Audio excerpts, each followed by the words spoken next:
2017年4月、新たなカードバトルの時代が幕を開ける。戦いを見届けるため集まったのはハライチ岩井、仮面女子月野モア、桜由紀、そして声優界最強と言われるバトスピプレイヤー木山茂雄。前代未聞の賞金100万円をかけたカードバトルエンターテインメント、それがバトスピエクストリームゲーム。バトスピエクストリームゲームとは、カードゲームバトルスピリッツのユーザーが3人1組でチームを結成しバトルを行う。用意されたのは3つのステージ。1つ目の 3on3 ステージではユーザーチーム同士がバトルを行い、先に2勝したチームの勝利。勝利チームはガーディアンステージに進出。番組が用意した6名の資格ガーディアンからランダムに選ばれた3名全員に勝利すればキングステージに進出。最後はバトスピ最強バトラーキングに挑戦し、見事勝利を収めれば賞金100万円。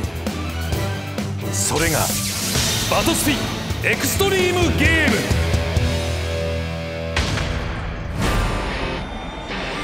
だがしかしスピリットが召喚できない。アタック時ソウルドライブ。はい。相手のスピリットを全て破壊します。ハヌマリン召喚します。召喚時効果で黄色のシンボル1つを追加します。回収します。ないです。フラッシュありますか？ないですよ。5シンボルで殴っています。あーくそ、時間かけすぎた。いや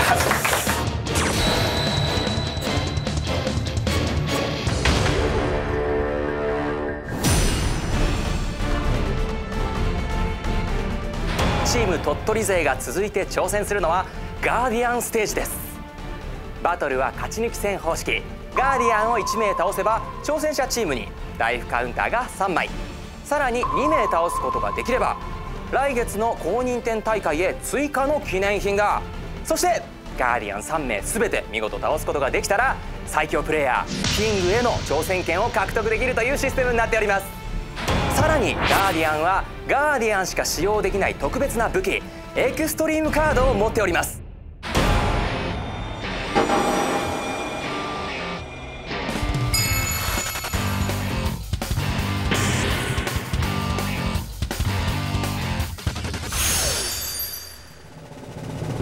赤のガーディアン降臨、新井良平。アニメ「バトルスピリッツバーニングソウル」で穂村俊恵役を演じていた声優。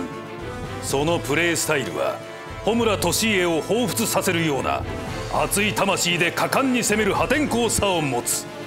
新井とバトルをしたことのあるバンダイスタッフに話を伺うと、以前アニメで穂村俊恵っていう、虎のような、キャラクターの役をやっていただいたんですけど、実はバトルもですねまさに虎のようなとこで、多分赤を使わせたら彼よりうまくというか強く赤を使える人はいないんじゃないかなと大絶賛。果たして赤のガーディアン新井良平を倒すことができるのか。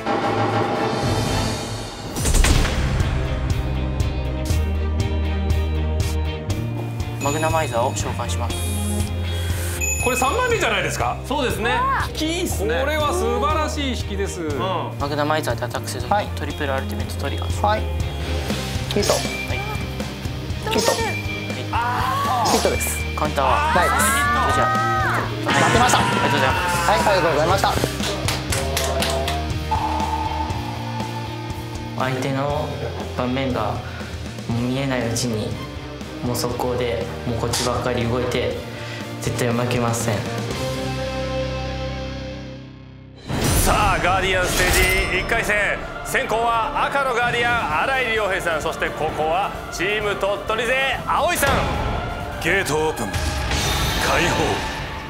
よろしくお願いします。では先行のスタートステップから。はい。ではコアステップなしでドローステップ。はい。ドローします。ガーディアン1人目なのでエクストリームカードは1枚使用することができます。メインステップ。あれが何なのか気になりますね。気になりますよ。メインステップ何なんでしょうね。まずはリボルコレオン。さすが赤のガーディアンですからね。リボルコレオンアクセルで使用することで3枚オープンします。その中のブレイブと信用を持つカードを最大2枚まで手札に加えることができます。デッキの上から3枚オープンします。1枚、2枚、3枚。この場合はそうですね。これはターボレックス。ターボレックス。ターボレックスを手札に加えます。ターボレックスを加えて、残りのカードは破棄。そして、まだメインステップバースト。バーストカードをセットしてタイムです。はい、じゃあスタートステップ、コアステップ、ドローステップ、メインステップ、ゼロコスト、玉鬼を召喚します。玉鬼はですね、ソウルコアが乗っている状態で破壊された時1枚ドローできます。破壊時効果ですね。バースト。バーストが設置された。お互いバーストが。3コスト、1経験、じゃあ2コスト、カエルムを召喚します。はい。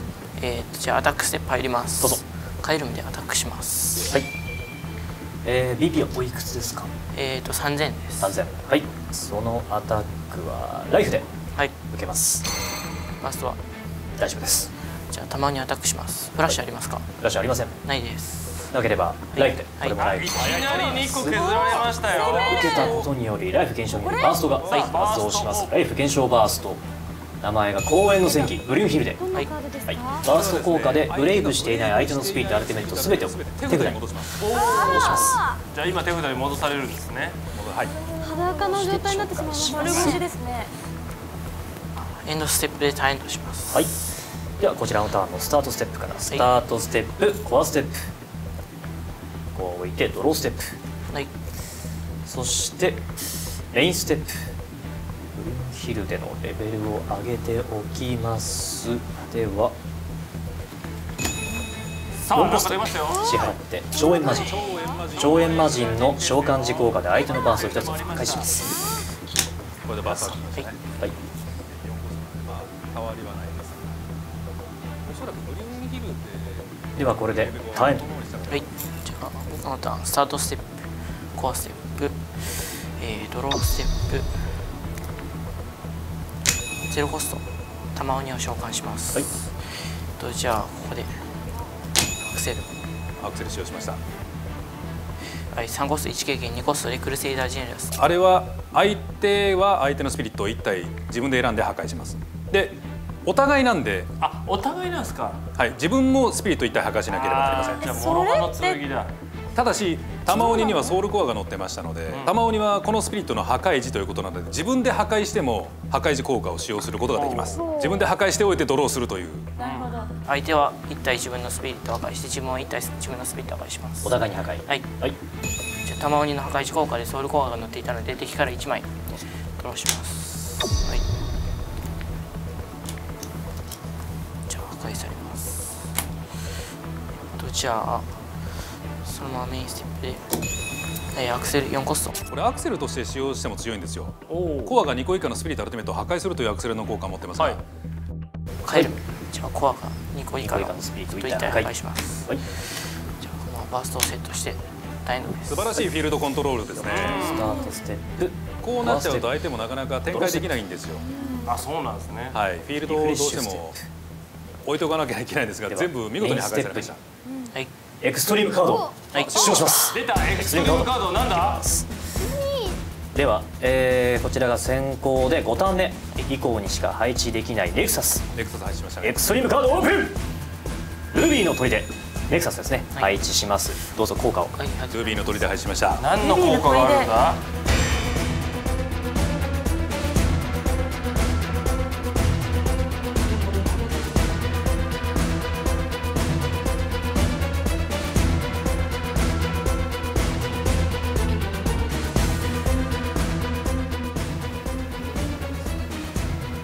ここででももう開けちゃうんですね。もう勝ちに来る気満々ですね。メインステップなので赤の1経験2コストでキャノンピューマ召喚します。よいしょ。そして赤の2軽減、リボルコルドン、2コストで召喚して召喚時効果、先ほどの手元から召喚された時手札にあるイマジンブレイブをコストを支払わずに召喚できます。では再び超エマジンを召喚して相手のバースト1つを破壊します。手札のイマジンブレイブをノーコストで召喚できます。超エマジン、ああそれは強いわ。引きが強いですね。ガーディアン新井さん、お互いすごいフィールドコントロールをしていますね。ではここからアタックステップ入ります。入りましたね。キャノンピューマレベル2でアタックします。アタック時効果でデッキの上から1枚ドロー、DP5000 のアタック時効果1ドローしました。フラッシュありますか？フラッシュないっす。はい、邪魔にません。ナイフで受けた。ではこれでターンエンドです。どう出るのか。さあ葵くんのターンだよ。いけー、頑張って。ただ手札がリフレッシュステップ、メインステップに入ります。どうぞ。じゃあゼロコスト玉鬼を召喚します。でもゼロコススタートは強い。手元から3コスト1軽減2コストカエルも召喚します。我々はうんざりするぐらい効くことになるんでしょう。そうですね。相手がアタックステップ、どうぞ。アタック、カエルムのアタック時効果で相手のスピリットのコア1個をリザーブに置きます。ではリボルコルドンレベル2のアタック時効果で相手のスピリットのコア1個アタック時効フラッシュはフラッシュフラッシュフラッシュ BP おいくつですか？BP が5000です。5000。はい。では、フラッシュタイミング、手札からアクセル人獣アクセルエッジ、これが、今赤の2軽減と白としてもキャノンピューマー扱えるので赤赤白3軽減で2コストで使います。フラッシュ効果は BP6000 以下の相手のスピリット1体を破壊、カエルも破壊ですね。カエルも破壊して破壊することでデッキの上から1枚とね。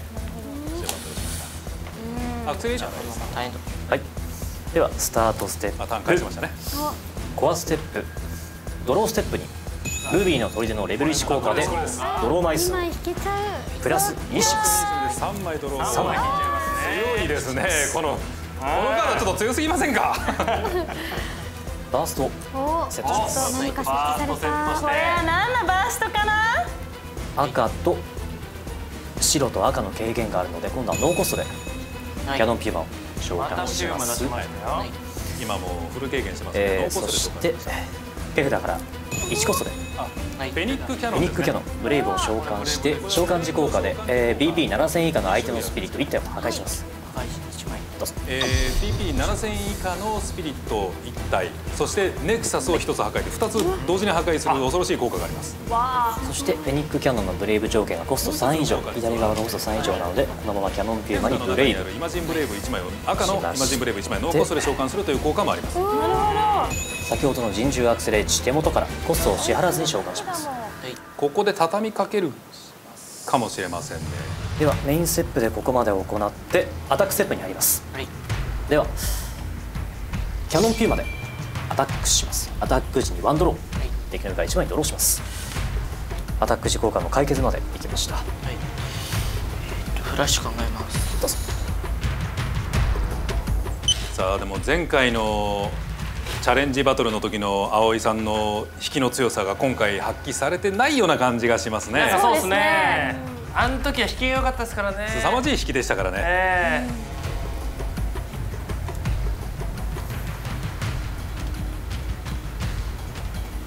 じゃあフラッシュ、はい、フラッシュあるみたいですね。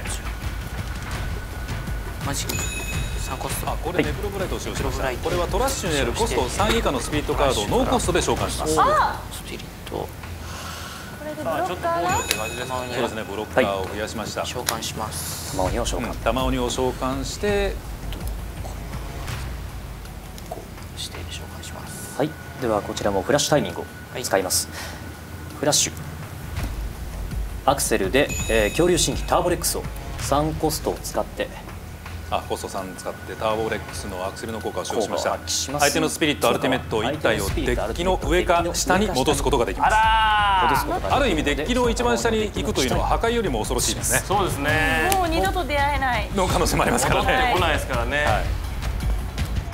強。何それ。その後フラッシュがあればそらくここはライフで受けますよね。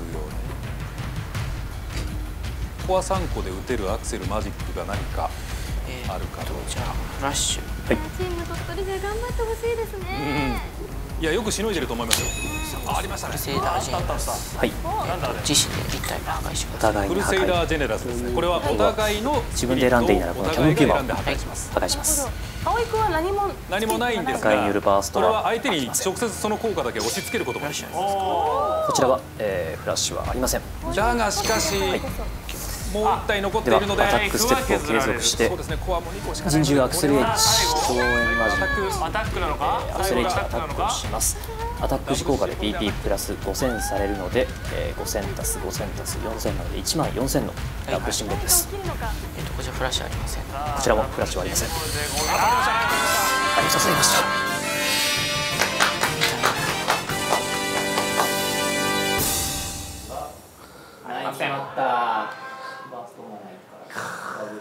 ガーディアンとの対決でしたけども、葵さんいかがでしたか？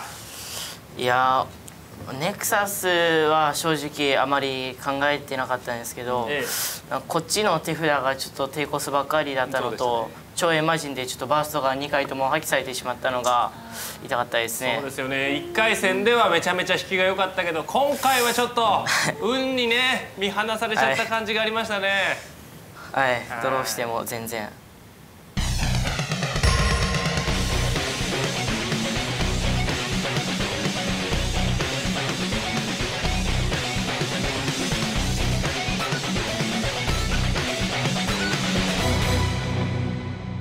バトスピ。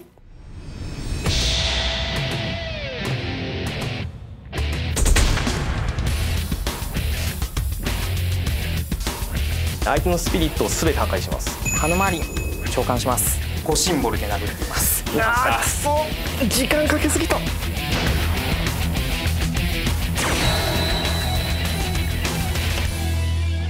ガーディアンステージ2回戦、先攻はチーム鳥取勢門脇さん、そして後攻は赤のガーディアン新井亮平さん。ゲートオープン開放。よろしくお願いします。お願いします。では札順どうぞ。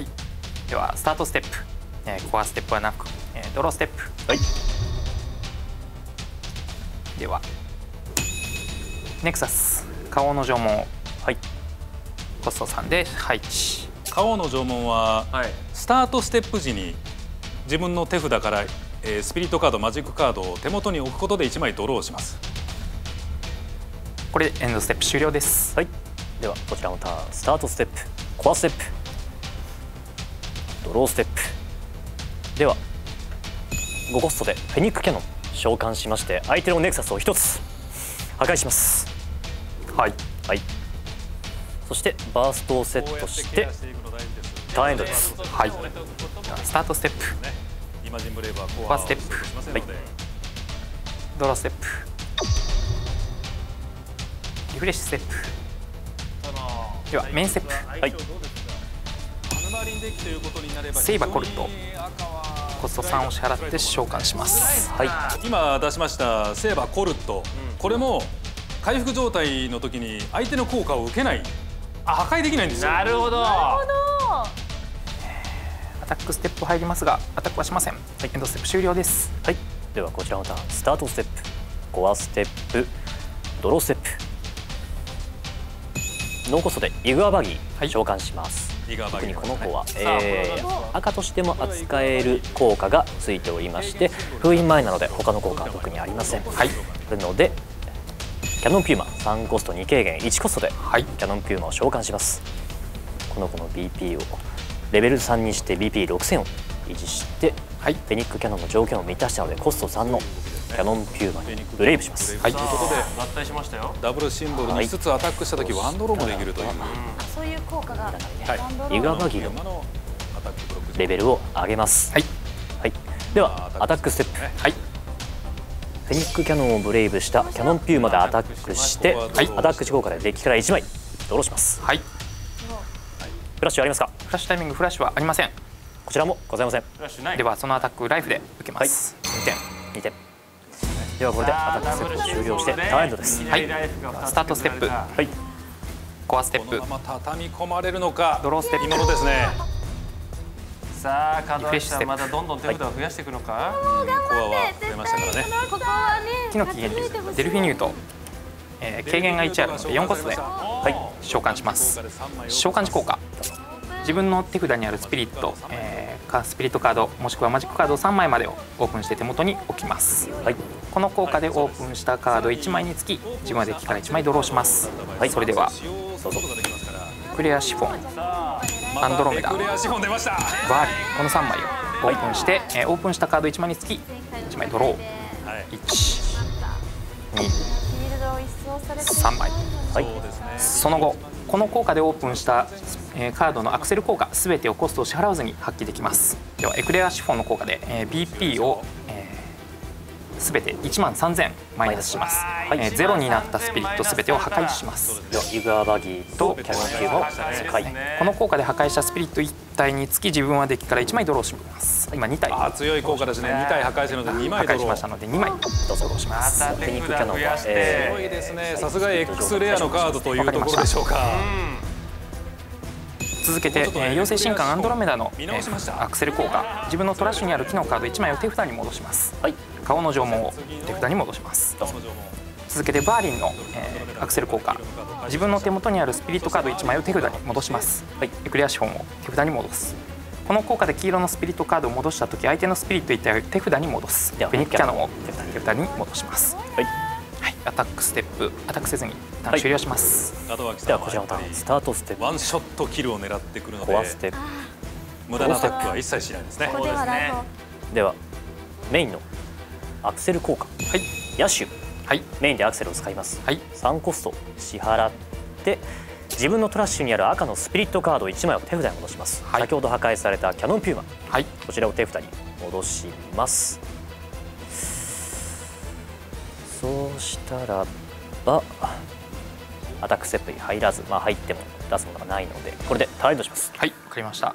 スタートステップ、コアステップ、ドローステップ、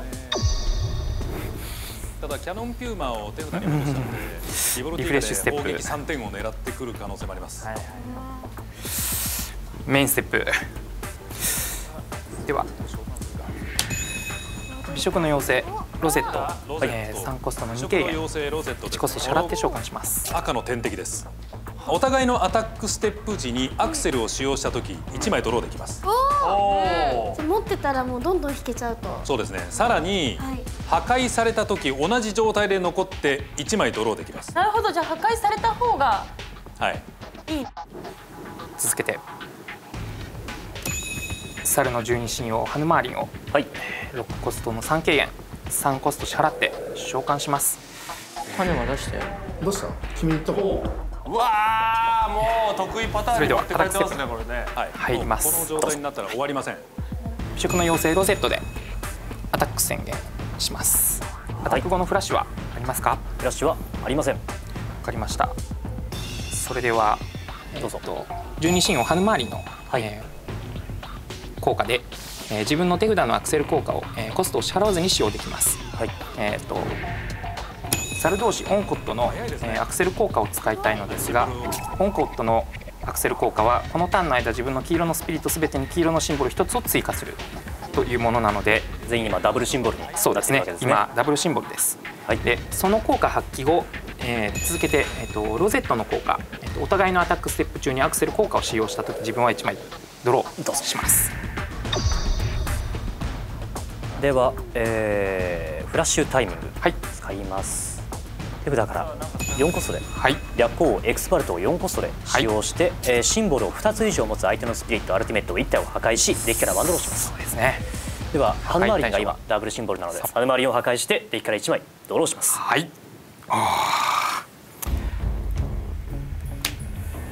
れはここでハヌマーリンの効果を止めました。されちゃった。なるほど。そのアタックはライフで受けます。そうなりますよね。でライフが減少時のバーストが大丈夫です。おやこれは怖いですが、さあ門脇さんもここで攻撃を躊躇せざるを得ないところですがアタックします。これも今いきますね。ダブルシンボルです。ダブルシンボルでアタックですね。わかりました。はい。こちらアタックに対するフラッシュは、ございません。こちらもありません。なければ、そのアタックもライフで受けます。ライフで受ける。はい、2点ですね。ではここでどうなるライフ減少によりバーストをかけさせていただきます。ライフ減少により絶好標準。絶好標準。ライフ減少により開いたバーストで、ボイドからコア以降自分のライフに置き、さらに、追加コスト4コストを支払うことで相手のアタックステップを終了させます。はい。そうです。ライフを1点回復してさらに4コストを支払うことでアタックステップを強制終了させます。そういうことですよね。ライフが2個に回復した。そうですね。使うコアが4コア足りなかったのであえて開かなかったんです。そういうことか。はい、エンドステップ終了です。はい。ではスタートステップ、コアステップ、ドローステップ、なるほどなるほど。リフレッシュこのターンで決めなければしかし辛い状況ですね。あ、結構増えたんでなんか召喚しようとしてるのかな。そうですね。どう出るんでしょう。悩んでますね。このターンで仕留めないと危ないんじゃないのか。3コストで。はい。なんだこれは。キャノンピューマンしました。はい。召喚します。悩んでる。バーストをセットします。はい。バーストをセットしました。そして6コストで虎の十二神能リボルティーガを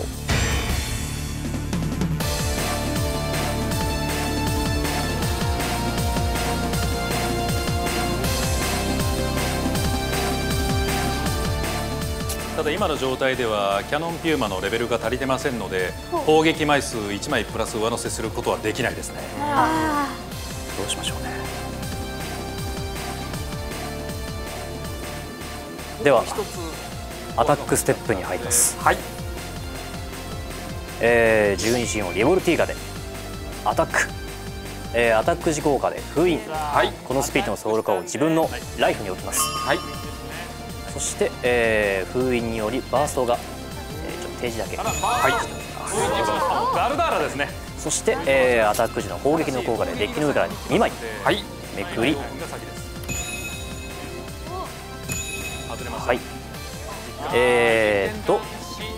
このうちの神王実感を持つスピリットカードだった場合、その数相手のライフを1つ奪います。この場合はシェパードールが実感を持っているので1つまずは相手のライフをこの時点で奪います。わかりました。ではその相手の効果で自分のライフが減るとき、はい、手元に置かれたオンコットの効果を使いたいです。どうぞ。このスピリットカードを破棄することで自分のライフは減らない。効果によるライフ減少を止めます。ではこのオープンされた2枚の手札に加えます。はい。身代わりになってくれた。はい。素晴らしい。という処理まで行ってから、はい、このスピリットカード召喚しますので、はい、で、キャノンピューマのコアをこちらに移して召喚します。はい、そして召喚時効果で、はい、ボイドからコア3個をこのスピリット、はい、あるいは実感に置けるので、はい、この場合はここに3つ置きましょう。わかりました。はい。はい。フラッシュありますか。はい。フラッシュ大事ですね。何で受けるか。白鳥防壁。はい。コストの支払いを。そうですね。この4つで支払います。相手のスピリット1体をまずは手札に戻します。今はこちらのリボルティーガを戻します。そしてコストの支払いにソウルコアを使用しましたので、このターンの間自分のライフは1しか手札に戻す効果はリボルティーガを選択しましたね。はい。そしてではこれでターンエンドです。はい。わかりました。スタートステップ。さあリボルティーガがねコストが高いからこれ戻せるときつい。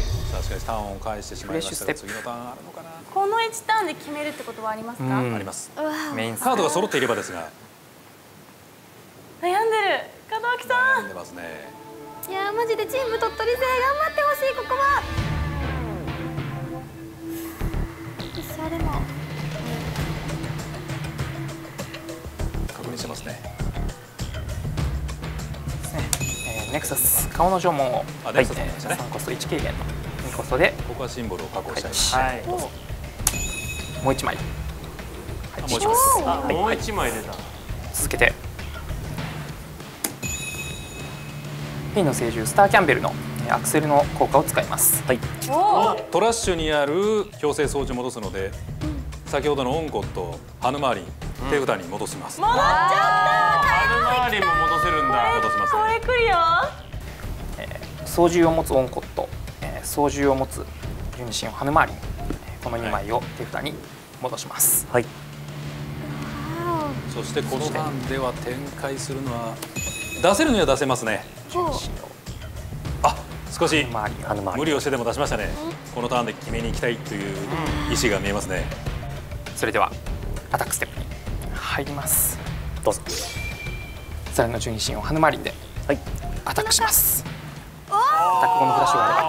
フラッシュこちらは、ございません。フラッシュがあれば。はい、こちらのフラッシュでアクセルエクレアシフォン、このターンの間相手のスピリットアルティメットすべてを PP マイナス13000します。ゼロになったものは破壊。1万のガルダーラが破壊されます。この効果で破壊したスピリット1点につき自分はデッキから1枚どうぞ押します。はい。続けてその後フラッシュはありますか？でしたらこちらのフラッシュは5コストで機械人シェパードール。シェパードールをこれはどういう効果があるか。コスト4以上のスピリットアルティメットのアタックでは自分のライフが減らないという。なるほど。ただコルットが見えてますので。そうですね。これはではこちらのフラッシュサル同士オンコット、はい、このターンの間自分の黄色のスピリットすべてに黄色のシンボル1つを追加します。どうぞ。どちらも今ダブルシンボルになっています。さらにさあアクセル使うか。あ、出ましたね。コスト3のスピリットが。バトル解決時 BP の低いスピリットアルティメットではなく BP の高いスピリットアルティメットが破壊されるというアクセル効果を使用した後、このニーラは召喚へつなげます。召喚コストはハヌマーリンから。ハヌマーリンを自壊して、ではコスト3の火炎ニーラでアタックします。なるほど。アタック。ではこちらはフラッシュはありません。こちらもありません。ではそのアタックはライフでいきましょう。チェックメイトか。セイバーコルトでそうですね。アタックします。これも2点です。はい。ではこちらは、フラッシュはありません。こちらもありません。なければライフでつけます。というありがとうございました。チームと2人で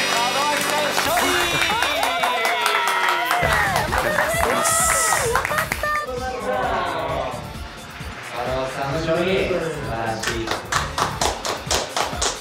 もう門脇さんの思った通りの展開になって、ありがとうございます。おめでとうありがとうございます。葵くんが頑張って相手の手の内を明かしてくれたのも大きかったですね。そうですね。さすがチーム戦というところでしょうかね。そっか、その対策ができてたんですね。どうでした手札的には？手札的にはとても強そうなカードがたくさん来てまして、で途中のタイミングで一回相手のハヌマーリンをエクスパルドを使って破壊できた時にはこれはあれもこれ締めたぞと思ったんですけど、その後ちょっと身を守る術にあまり恵まれずコスト3の猛攻にはライフを守りきれず。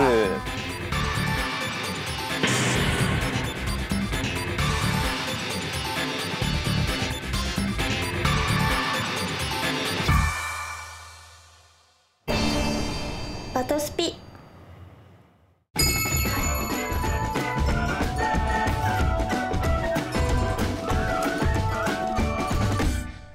モアちゃんを想定したこの紫デッキと一人対決しようと思います。こ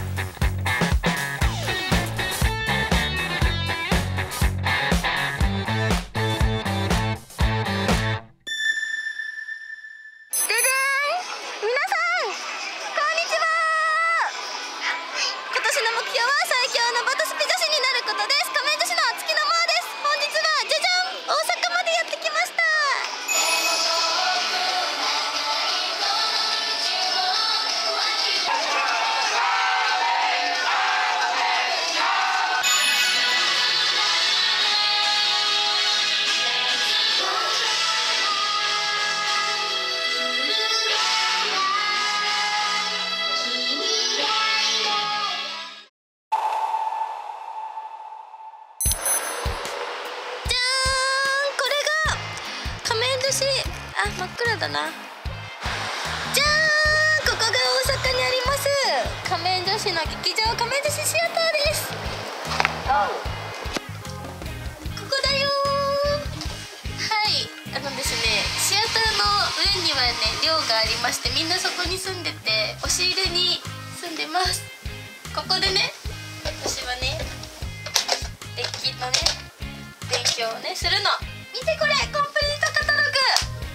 デッキが並べられました。布団の上に並べるのめっちゃ大変だった。月の間のデッキは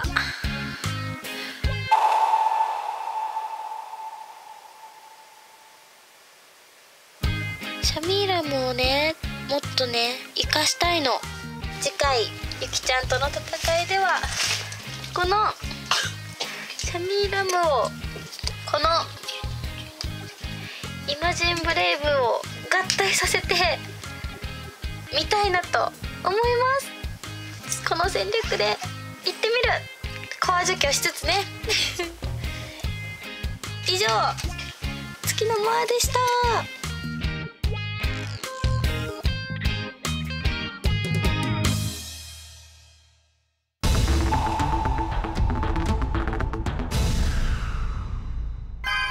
バトスピニュース。はい、ここで最新ブースターパック発売のお知らせになります。4月の29日に発売されるバトスピ降臨編第1章伝説の英雄。ついに来た降臨編第1章、ついに来ましたよ。はい、ブースターパックワクワクしますよね。ワクワクする。はい、まず内容についてご説明させていただきます。はい、各属性に新ギミック降臨を持ったスピリットを大量収録しております。収録されるカードは新効果降臨を持ったスピリット以外にも、現環境で大活躍中の系統新王実感を持ったスピリットカードや、さらに12新王編の4章5章で大変好評いただきましたリバイバルカードも継続して収録させていただきます。はい、さらに降臨編のブースターパックには誕生石をモチーフにした特別な X レアスピリット、はい、奇跡12章が各段に3種類ずつ。奇跡気になる。奇跡12章はブースターパックとさらに自販機ブースターでなんとそれぞれイラストが異なります。じゃあまた商売上手。どっちも欲しくなっちゃう。欲しくなる。さあ、ということでね、内容が分かったところで檜山さんからね、具体的なおすすめカードを説明紹介していただこうと思います。お願いいたします。早速紹介しましょう。はい。何ですかマスター。1枚目ははい交流王新ジークフリード。はい、こちらになります。さあこのカードはですね、降臨中のフラッシュタイミングで、トラッシュにあるソウルコアをこのスピリットに置くことができる高覚醒という必殺技を持ってます。高覚醒。トラッシュからコア返すっていうのだけでも強いですからね。そうですよ。さらに高覚醒には BP2 万以下の相手のスピリットがアルティメット1体を破壊し回復する効果もついている。いやつけすぎっすよこれは。そしてアタック時効果で BP を1万アップして指定アタックもできるから、回復する効果と組み合わせると強力なアタック時効果を何度も使える。やばい、こいつ1枚さえいればいいじゃないですか。何度も使える。そして高覚醒によってソウルコアをトラッシュから回収できるので、1ターンに何度でも別の降臨とかも使えるわけです。これは強いですよ。高覚醒した後にまたねマジックとかフラッシュで使ってさらにもう一度高覚醒することもできますので、さあ続いていきましょうか。続いてじゃあ2枚目いただきましょう。はい、2枚目いきます。詩人魔竜デザイアスター。はい、紫ですよ。はい、紫です。紫っぽいイラストですね。かっこいいですね。説明しますね。このスピリットは降臨時に自分の手札を破棄することで破棄したカード1枚につき相手のスピリットがアルティメットのコア1個を相手のトラッシュに置ける。トラッシュ。トラッシュ送りダメって言ってるでしょ。強いんだから。強いからな。手札がいっぱいあったらその分トラッシュに。そうですね。もうアルティメットからも取れますからね。相手の計算も狂いますよね。そう、だから相手のねコアをねリザーブにではなくてトラッシュに送ることで相手の反撃の手段を選ばせないっていうもうこの凶悪な効果。自分たちのフィールドが一掃されてしまうっていう。もう何もできないですからね。なさすべなし。どんどん。もうなんてひどいカードなの。さらに降臨中にこのスピリットが相手の効果でフィールドを離れるとき、バウンスとかされたりですね、されるとき、このスピリットの降臨元カードを全てノーコストで召喚することができる。また隙がない。隙がない。私のデッキに入れてあげたい。いいね。入れないで怖いから。もうアタック時ブロック時でもね活躍すること間違いないです。はい、間違いないですね。これは絶対に強いですね。はい。どちらのカードもバトルを盛り上げること間違いなしです。ぜひ皆さんゲットしてバトルを楽しんでください。はい、続きまして4月21日発売バトルスピリッツコンプリートカタログ4について説明させていただきます。はい、これはですね4冊目のバトスピのコンプリートカタログが満を持して登場ということなんです。さあ劣化伝、そして12新王編全てのカードですよ。網羅するだけではなく、さらにですね今までコラボブースターであったりディーバブースターであったり、こちらももちろん注目しております。はい、バトスピバトラー必見の一冊となっております。さらにそのね特典のカードパックなんですけれども、人気のプロモーションカード、こちら危険2点一流、はい、さらになかなかね手に入りづらくなってしまった鳥獣魔人、これ強いんだよ、強いの。緑ですよ。はい、そしてオリジナルカードとしまして降臨のギミックを持つ戦国竜ソウルドラゴンキラ、かっこいい。降臨。さらにですよトゥインクルゲイルピーコック、かっこいい。はい、すごいよ。美しいですね。はい、緑です。はい、こちらのカード4枚が入っております。どのカードも超強力ですので、ぜひぜひ手に入れてください。